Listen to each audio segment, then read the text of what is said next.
Hello, everybody. Today is Thursday, July 30th. Welcome to the Jared Barnes Show. I'm your host, Jared Barnes. Glad to be here again. Got a decent episode for you today. Today I got ACC Football, Joe Kelly, some listener questions, fan questions, some things like that, and the NFL players opting out, things like that. Yeah, it's a good episode today. Hope you enjoy it.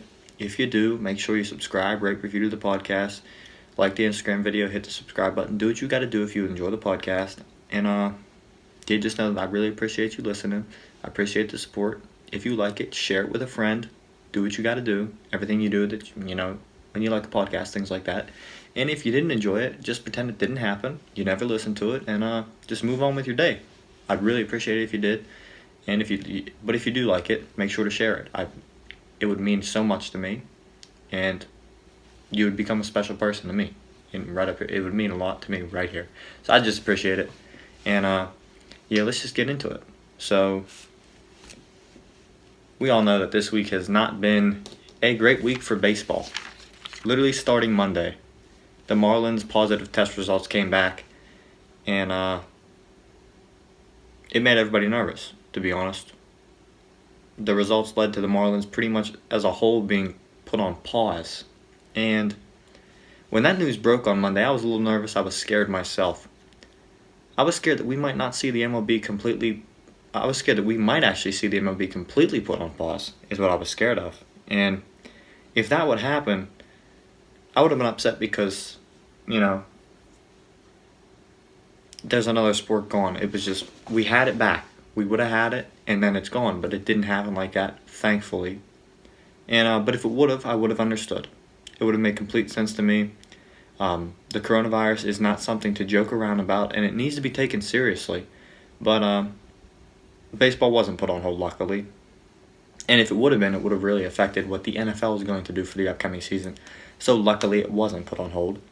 And it seems like the season's going to go on as planned. The Marlins just right now have been put on complete hold until the MLB does a little bit of figuring out what they're going to do.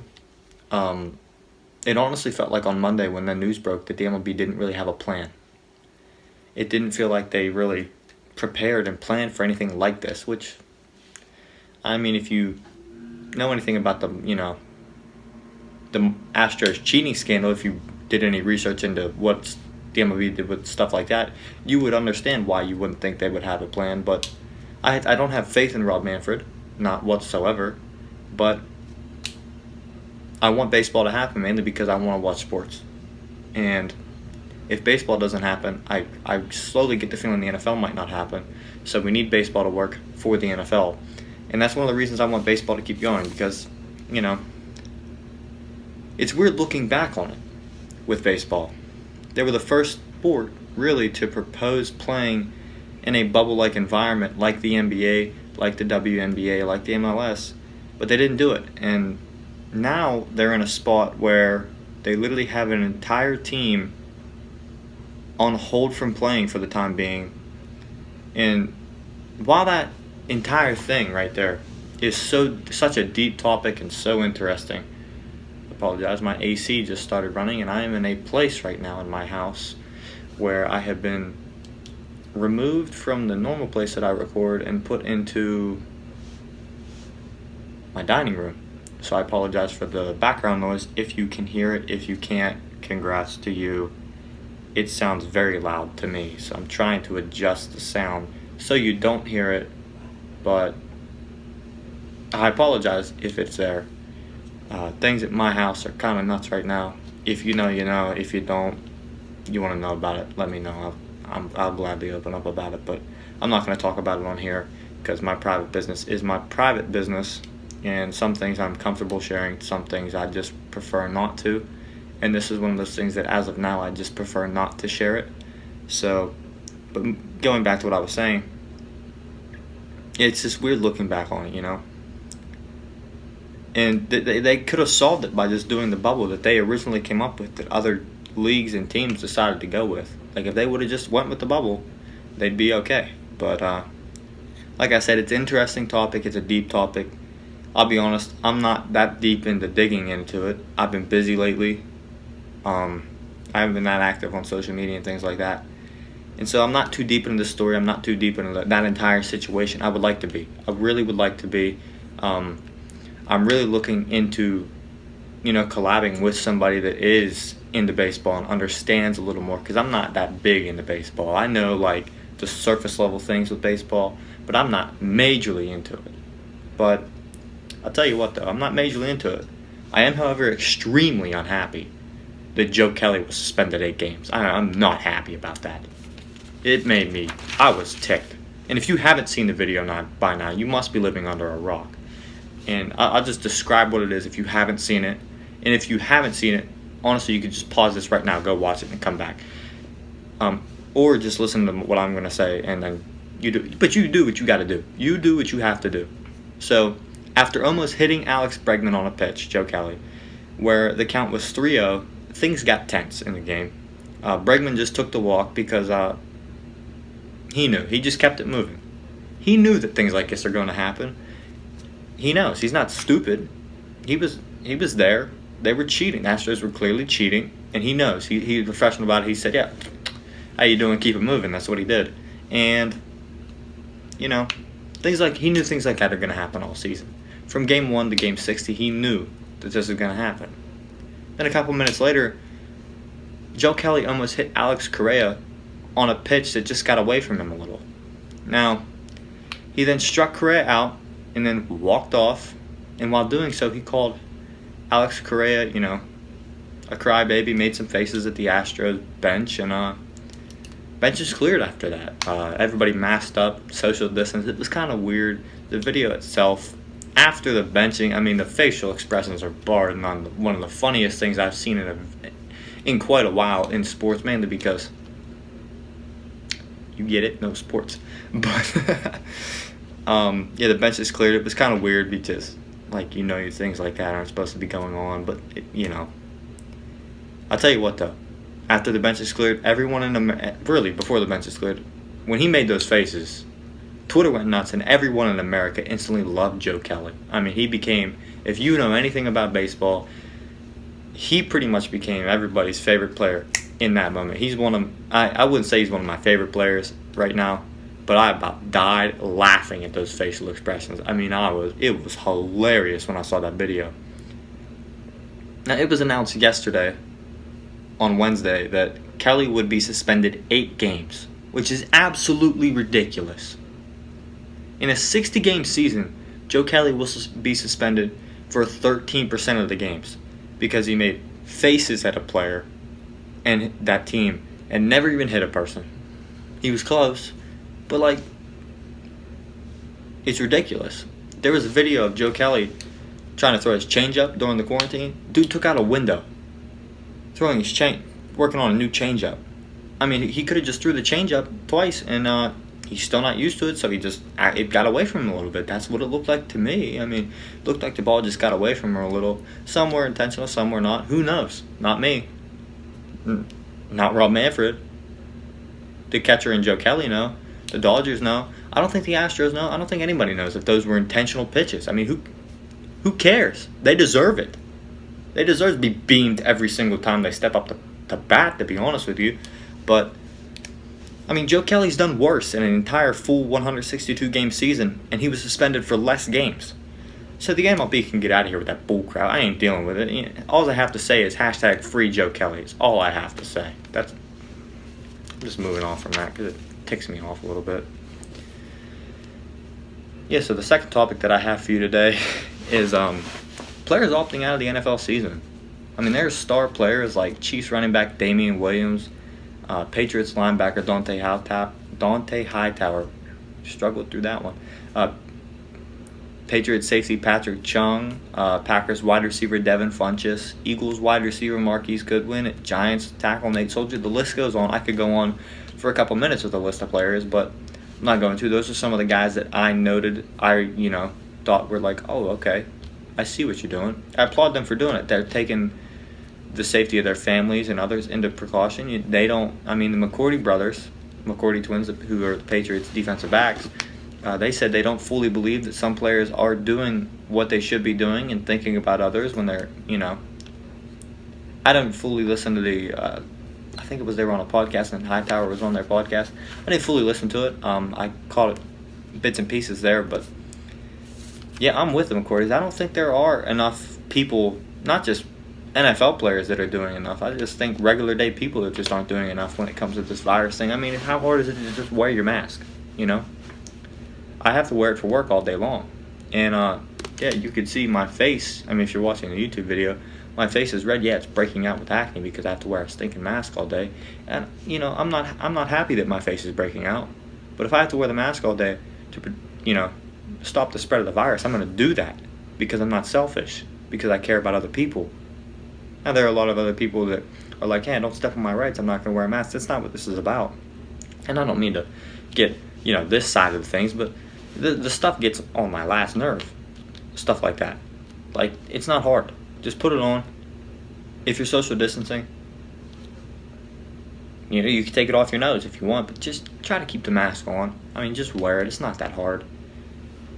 But, yeah, so back to the opt-outs. There are two types of opt-outs, voluntary and higher risk. And I'm just going to go into a little detail on the difference and between those two. So I'm going to start with voluntary first. So voluntary opt-outs, I'm just going to read what I wrote this down from the NFL's website. I'm just going to read it, and then I'm going to kind of say what I think that means, my definition of it, which isn't what the NFL wants, but I'm going to give it anyways. So voluntary opt-outs must be under contract or subject to a tender. As a voluntary opt-out, the player's contract will toll, and all provisions of that contract for the tolled year will be applicable the following season. The player will not receive an accrued season. The player will receive an advance from his contract of $150,000, which will go against his tolled contract in the upcoming season.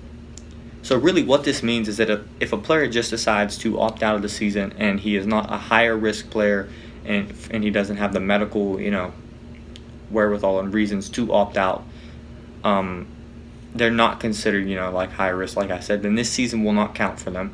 It will not go on their, you know, like on Madden, if you're looking at the player's experience, it won't count as a season of experience for them, which is kind of big in free agency. So yeah, I don't know why, but it is. I'm not that deep into free agency in NFL. Like, I follow it, but the offseason is one of my favorite things in the NFL. I love the offseason. I love everything from the Senior Bowl, the East-West Shrine Game, the NFL Player, Collegiate Bowl, the Combine. I love it all. That whole process is one of my favorite things in sports. I love that process, and that's part of the reason I went into sport management. But that process is so cool to me, and that does affect them. But the thing is, since their contract was tolled, it's really like they're just aging a year, but they're coming back to the same team on that same contract. There's no telling whether that team will, after that, you know, this season, keep that player around. There's no promise of that. I don't believe so. But, you know, really what this means is that, you know, the player decides to opt out and they're not considered high risk. The season won't count. And although they aren't playing, they still will be getting some money. They will receive $150,000, but it comes out of their salary from the future. So it'll just, whatever they were scheduled to make that next season, they'll make $150,000 less. Which, hey, if you're looking at player safety and things like that, you're like, maybe I shouldn't play because I don't feel safe, and you're doing that, you know, you got to do what you believe. You got to do what you think's right for you. So if you think that sitting, protecting your family, if you think you're doing the right thing, is worth, you know, losing out on that money, and possibly, I mean, who knows? If you're a younger guy and, you know, for example, if you're a younger guy, I don't have a player in mind for this example, but if you're a younger player in the NFL, 2 or 3 years in, you're not like a star player or anything like that, and you decide to opt out because you just had a newborn child, and you end up not actually, you come back the next season, but you not end up playing 5 years, like that hurts you. That's going to hurt you. Like, you were in the NFL for 5 years, but really you only have 4 years of experience because this season didn't count. It's going to hurt you. And that's just kind of how it is. I mean, they do call it the NFL for not for long, so guys like that are going to probably want to play, even though maybe they shouldn't. And, yeah. Now, voluntary and higher risk are completely different things. Nate Soldier, for example, didn't just opt out to opt out. He was a higher risk guy. That's one of the reasons he opted out. And a higher risk opt out will receive an accrued season, which means the season they're sitting out will count for them towards free agency and stuff like that, and all benefits and minimum salary credit for the accredited season, and is eligible for a stipend of $350,000, which is not an advance from the player's future contract. So if you're a higher risk player, you do not have to opt out. No one's forcing you to do so, but if you are a higher risk player, it's a better option for you not bringing the sickness home to your family, and not, maybe for your own safety and your family's safety, it would be best if you were a higher risk player and opt out. And I completely understand why any player would opt out. But the question is, how will these opt-outs affect the teams that they opt out of playing for?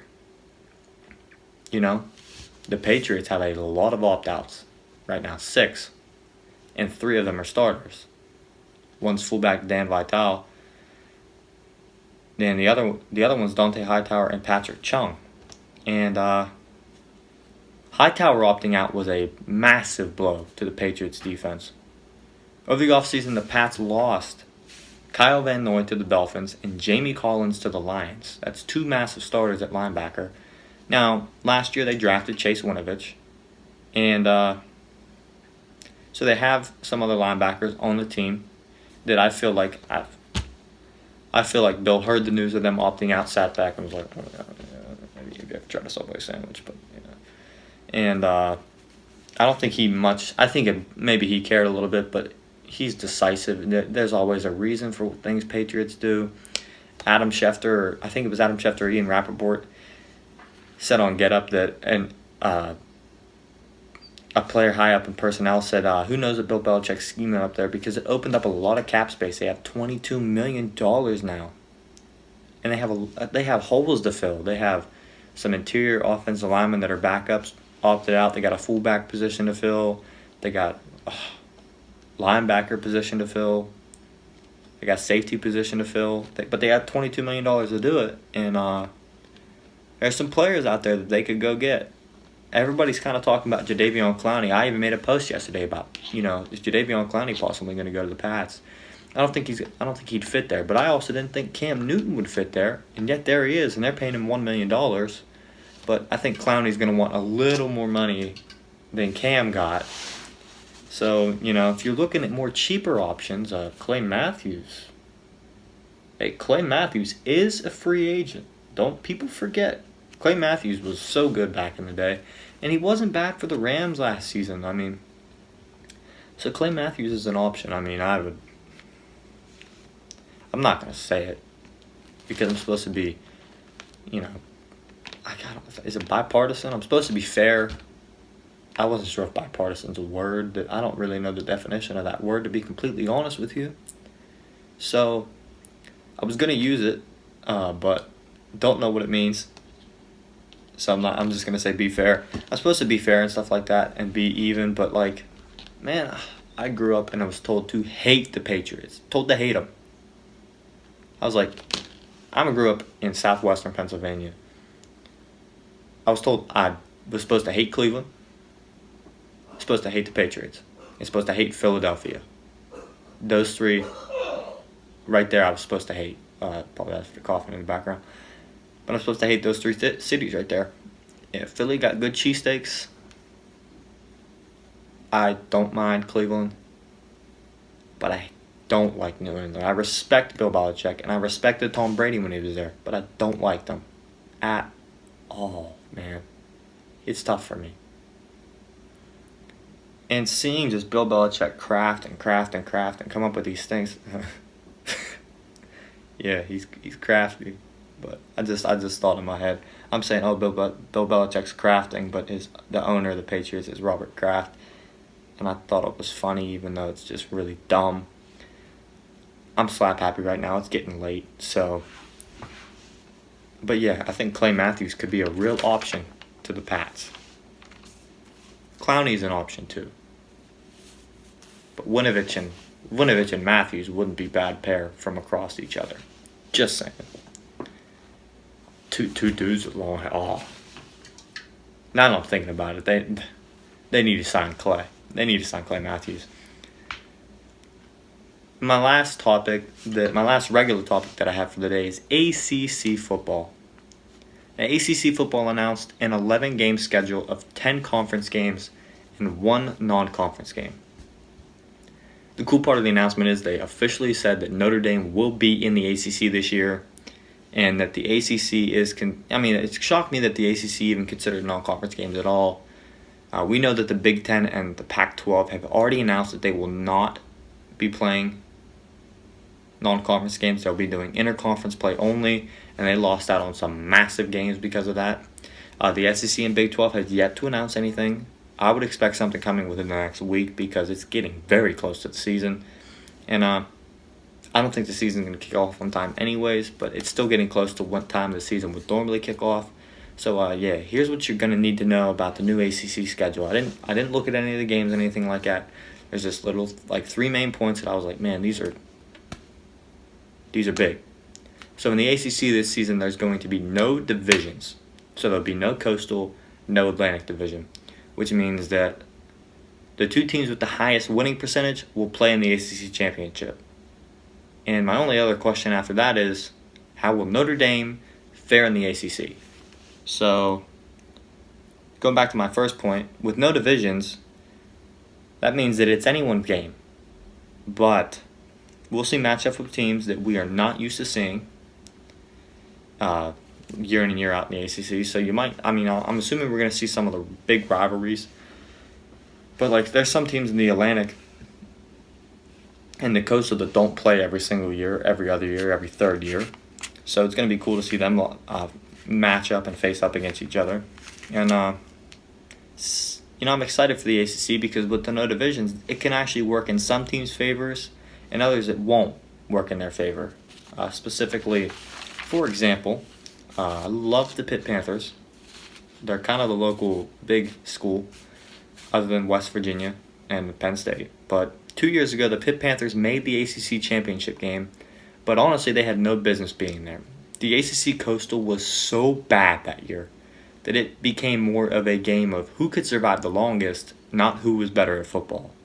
And I made a bet that the offseason prior, after watching Kenny Pickett beat the undefeated Miami Hurricanes, I said, oh, bro, to my brother, $50 to the Pitt Panthers make the ACC Championship game the next season. I was laughed at so hard by everybody in my family and my cousin and my brother, and he played that thing as a joke all season long, out loud. I was right. I knew it. I was right. I mean, like I said, it was a terrible year that year for the ACC Coastal, but I ended up being right, and it felt so good to be right. I mean, so good. But this year in the ACC, hate to say it, but a sorry team like Pitt, that was that Pitt team 2 years ago, won't be making the ACC Championship game, and that is for sure. Because the win percentage, the 2 teams with the top win percentage will be facing each other, and I honestly like that a lot. They'll be going to the ACC Championship game, and I'm excited to see what 2 teams that would be. And I'm excited to see how that plays out because Notre Dame may throw a wrench in what my original thought or my prediction was going to be. I originally thought the ACC Championship game would probably be between North Carolina and Clemson. And I'm not so sure now because of Notre Dame. I think Notre Dame has a real chance at winning the ACC. I think they have a chance. By real chance, I mean 5% chance. That's what I'd give them. But I think they can maybe somewhat hang with Clemson. I mean, I don't know. But finally having a conference to call home for the Fighting Irish is going to be very, very cool. And I'm excited to see if the ACC, pulls all this off. I'm excited to see if Notre Dame likes being in the conference and decides to stay, because people have been hooting and hollering about Notre Dame joining a conference for the last 5 or 6 years, especially since the college football playoffs started, people have been really vocal and loud about that.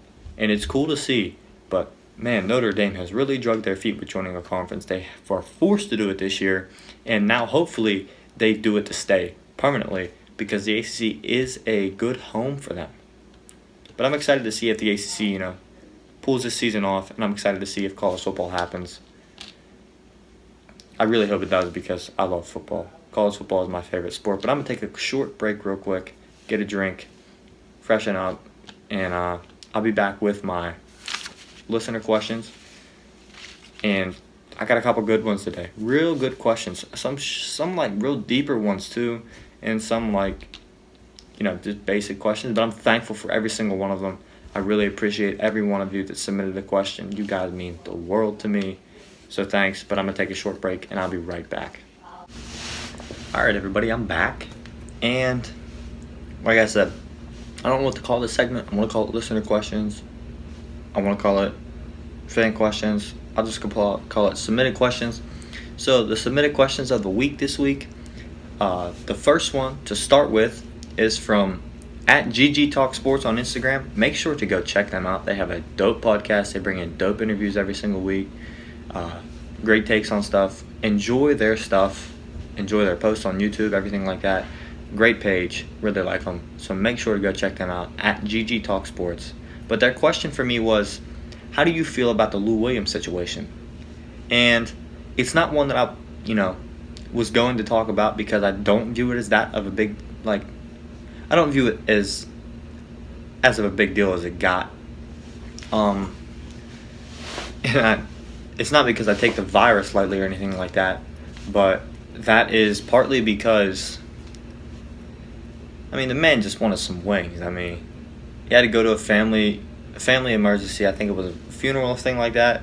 I believe him. They went to just go get wings, and I assume he probably just had to walk in to get the wings. Jack Harlow saw it was Lou Will. He said, oh, it's Lou Will. Let me get a picture of Lou Will. And bonehead decision to even post it by Harlow, but things happen. Lou Will's getting quarantined for 10 days, so it doesn't matter. It's a funny situation, though, but hey, them chicken wings better be dang good. That's all I gotta say. And I bet you they are. But them things better be good. It's cool that he has his name. The wing thing, it's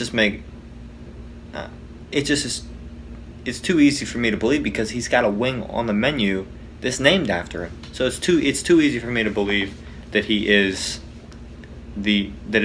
not lying.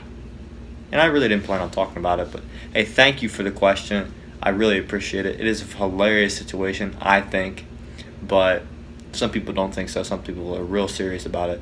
I don't know what your guys' take is on it. I can't wait to hear it, but yeah. So the next question I have was submitted by at jd.greer. Brother, I just want to let you know I really appreciate your support. I want to thank you for following me. It means a lot. I appreciate everybody's support. When I put stuff up like this and you submit a question, you the man. You know that. But he asked me, how do I feel about the Madden 21 ratings? And I honestly think that the dude that did the Madden 21 ratings this year was on crack. I'm pretty sure he walked into that building, ripped a line of coke, and said, let's see what we can get done as fast as possible. Who cares about how good these players actually were? Let's just give them crazy ratings, like give J.J. Watt, who hasn't been healthy. He's been good, but he hasn't been healthy in years, at 98. Let's give his brother, who was a possible Defensive Player of the Year candidate, at 86. It's ridiculous. Ridiculous. Absolutely ridiculous. I understand they wanted to make the ratings gap much larger, but to give a guy like Kyler Murray, at a 77, he's the 21st rated quarterback in Madden. That's a joke right there. He's not the... You mean to tell me that there's 21 quarterbacks in the NFL better than him according to Madden? Get out of town, buddy. Get out of town. It's a lie. That dude was on... The people in charge of it this year, I honestly don't play Madden all that much. Mainly because I think the game itself has gone downhill. Sorry, notification on my phone there, but I think the game has gone downhill massively over the years, so I don't really play it. But I think the ratings this year were an absolute joke. So there's that. The next question was submitted by my brother at JT30Barnes. Nobody supports me like my brother does. I love him to death. We were supposed to run this my Instagram page at BB Sports Media together, but some things happened. It's actually BB Sports stands for Barnes Brothers Sports, and I actually didn't come up with the name. I just thought BB was kind of cool, just because I was looking for a name, and then someone asked me, "Does that stand for Barnes Brothers Sports?" And I was like, "Yeah, it does." So, but I appreciate you, brother. You mean so much to me. You're my guy. Thank you for your support. Thank you for your continued support. I know you're going to keep pushing me to do my best, and I'm going to keep pushing you to do your best in what you do. So I appreciate and love you, bro. But my brother asked me, he said, "Do you believe high school sports have a better chance of playing than the NCAA?" And that's an interesting question, but it's actually a topic of like conversation that we had the other day, and I wasn't sure about it then, and I'm still not really sure about it now. Mainly because a couple of days ago, the ACC hadn't released what their plans were, and now it seems like college football has a real chance of happening at some of the bigger universities, but the smaller universities, no.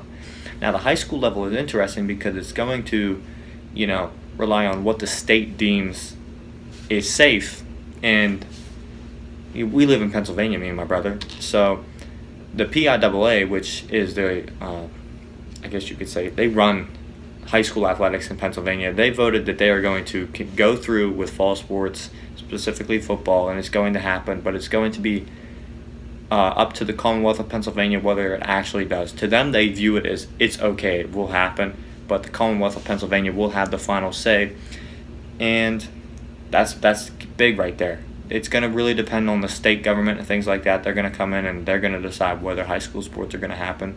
But I'm honestly not 100% sure on that, to be completely honest with you. It's an interesting and great question, but honestly, I'm not sure. I think because of what the ACC is doing, I think there is a real shot we're going to get college football. And probably a week and a half ago to 2 weeks ago, I didn't think that was going to happen, and I'm excited. I want to see high school sports happen, mainly because, and this is more like me answering my brother's question and speaking to him, I want to see you ball out this year, bro. I'm excited to watch you. So I'm excited to watch other guys too, but I'm excited to watch you and your team and see what y'all got this year. And yeah, bro, I just want to thank you for the question. It means a lot. So my next question is at TunedOnSports on Instagram. Great content. Go check them out. Some good hot takes, some things like that. Check out their website. I really appreciate their support.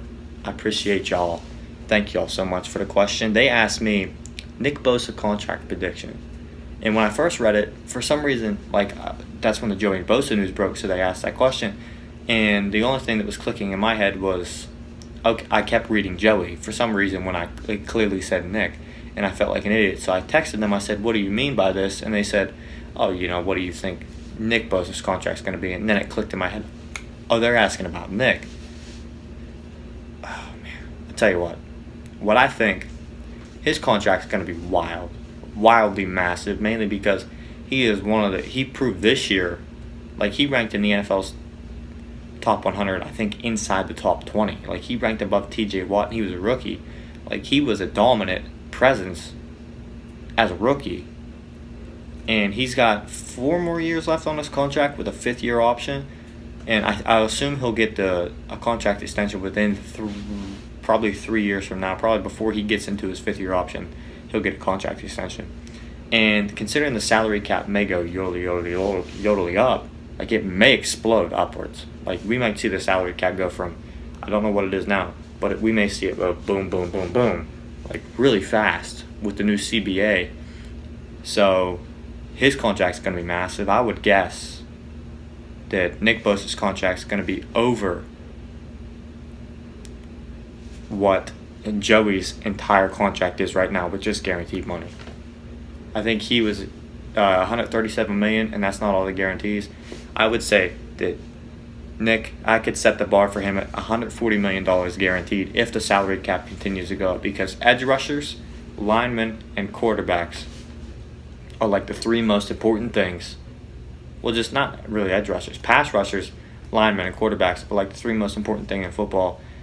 And you need all three of those to win. Like, you need all the other 11 guys, but specifically, you're going to need a good offensive line, you're going to need a good pass rush, and you're going to need a good quarterback if you want to win. So, yeah, that's key. And my last question was from Valid Davion. I hope I said that right. At Valid Davion underscore. Jesus. Valid Davion underscore on Instagram. Bro, I talk to you all the time. You're super chill. I appreciate your support. I appreciate the follow. And he asked me, what do I think of Davante Adams coming in at 37 on the NFL's top 100 list? And when I read that question, I was like, does he mean that as disrespectful to Davante Adams, or does he mean that as Davante Adams ranked too low? So I'm going to take it as this. Davante Adams is a top 5 wide receiver in the NFL. Hands down. He's a great fantasy weapon, mainly because I had him in fantasy for a couple of years, so I know that he gets numbers. He gets good numbers. I believe he is severely underrated in the NFL. People don't give him enough credit. And if he would have been fully healthy last year, I would probably say he'd be within the top. I would say there was a chance he would have cracked the top 25. Like, he is that good of a wide receiver, honestly. I don't know how many wide receivers there are inside the top 25, but I could have honestly seen him in the top 25, because after Julio, Michael Thomas, and Hopkins, it's probably Adams right now in the NFL, and like that's just what it is. So I think 37 was a good place for him because he was injured last year and things like that. But if he would have played, he would have been higher. And 37 is a little disrespectful to the player he is, but there's so many players in the NFL. I mean, that NFL top 100 list, like Bakhtiari was in the 70s. Bakhtiari was one of the best tackles last year in the NFL. So I wasn't really a huge fan of the list this year. The top 5 blew me away, with Lamar Jackson at 1, Russell Wilson at 2, Aaron Donald at 3, and Patrick Mahomes at 4. I was blown away by that. I mean, blown away. I mean, I know Lamar Jackson is an absolute cheat code, but the fact that Russell Wilson was ranked higher than Patrick Mahomes was something that I was like, whoa. Maybe we need to reevaluate. I mean, but yeah, that top 100 this year was shockingly scary to me. I enjoyed it. I didn't watch any of it this year. I don't know if they put it on a show or not, but I didn't watch any of it. I used to like watching it, but I got kind of bored with watching it now. So yeah. But that's pretty much all I have for today. The only other thing I want to say is I just recently ordered something offline, and that's called the Backyard Chip. Now, this is not a sponsored ad whatsoever. I just want to tell you guys about it, mainly because I played with it once. I thought it was a fun time, and I was like, man, this thing is very cool. I was like, what is that? And he told me it was a Backyard Chip. And then I saw like all the ads for it. I saw it on TikTok. Like, I was like, oh, this thing, like the dude that's advertising it is advertising it so well. And so I bought it. I contacted them. I was like, yo, I really love your product. I would like to know if I could get sponsored. That didn't happen, but they said, well, you ordered a chip, correct? I said, yes, I did. He said, would you like a promo code? So he gave me a promo code, and honestly, this thing right here, the Backyard Chip, it felt like throwing a Frisbee. It felt like playing with a baseball in the backyard. It was a good time. I honestly was slowly getting addicted to it the more I threw it. I was getting better as I threw it, so it was really cool to see that progress. I love playing with it. I just dropped it. But you get it, the Backyard Chip. If you go to thebackyardathlete.com, order anything off their website, and use promo code BB, you can get 15% off. And, you know, the more that my code is used, the more it's going to help me, and the bigger chance that I could actually get sponsored by them. So, like, if you do want to order something off thebackyardathlete.com, make sure to use promo code BB for 15% off. And it's going to help me. It's going to help you. It's going to help them. So I appreciate you guys, though. And definitely check that out because it is a very cool product. They didn't sponsor that at all. It's not paid. I just want to tell that to you guys because I enjoyed it so much. It's going to be... I'm off work on Friday, and I'm off work on Monday. I'm definitely going to get a group of guys together. A small group of people together. And we're going to toss that thing around. And we're going to socially distance safely. I promise that. But... yeah, it's something that I'm gonna do because it's just the thing is so fun to mess around with. Me and my brother were throwing it in the backyard. He was trying to cook chicken, and yeah, we threw it around for like 20 minutes before I came in and started working on some things, and he was watching film and then watching some TV and stuff like that. But it was a very good time. Definitely go get yourself one if you don't have one. It's very cheap. It's like $7 right now, and I mean with the shipping, even with the shipping and the chip, if you use my promo code, you can get it for under 10. So not a bad deal for something that is a pretty high quality product and pretty fun to mess around with. I mean, you could toss it around indoors, you could toss it around outdoors. I really liked it, so definitely check it out. And yeah, that was literally all I have today. And I just want to thank you for listening to the podcast today. It means a lot to me. If you like it, share it with a friend, subscribe, rate, and review. Do what you got to do. But yeah, just know that I really appreciate the listen. I appreciate the support. Follow all my socials, TikTok, Twitter, mainly Instagram. Twitter I don't really use that often, and TikTok I haven't posted a new video in a while. There's going to be some new videos coming out today, tomorrow, through the weekend, stuff like that. Plan on doing maybe a new series on there. I don't know. We'll see. It's tough to do all that stuff by yourself. But that's why I really appreciate the support, and I really appreciate anybody that shares my stuff with anybody else, because it just means the absolute world to me, because this is something that I have said on multiple occasions, and I will say it again because I cannot stress this enough. This is something I want to do as a job one day. I want to do this full time. This is a dream of mine. I am pursuing it hard right now, mainly because I believe that I have the talent to do it. And as long as you guys support me, I'm going to feel good about that. Lately, I've been feeling more confident about it just because some of the things happening. It's getting tough for me to do things, though. It's going to be getting tough because I have school starting back up in less than a month now, and it's going to be tough to find a nice balance. So the support that you guys bring, I mean, just keep bringing it, because it's going to help encourage me mentally up here, physically encourage me to do things, and keep me on track, keep me on the right place. And that's why I appreciate every one of you guys. So like I said, if you like the episode, share it. Subscribe, rate, and review. If you're watching on YouTube, make sure to hit that like button, hit the subscribe button, hit the bell to get all the notifications, things like that. But yeah, that's pretty much it. That's all I got today. So I'm out. Have a great Thursday. Make sure to I don't have to say it because everybody knows it. NBA is tonight. I literally did not mention it in my episode. I thought about doing the picks, decided not to, because I'm not a gambler, so I'm not a professional, things like that. And I was kind of running out of time, and it was getting late, and I'm getting kind of tired, to be honest with you. So now I got to go edit these things together. And yeah, just have a great Thursday, have a great weekend. Maybe a new episode of 90 Second News tomorrow, who knows, but we'll see. Like I said, I'm out now.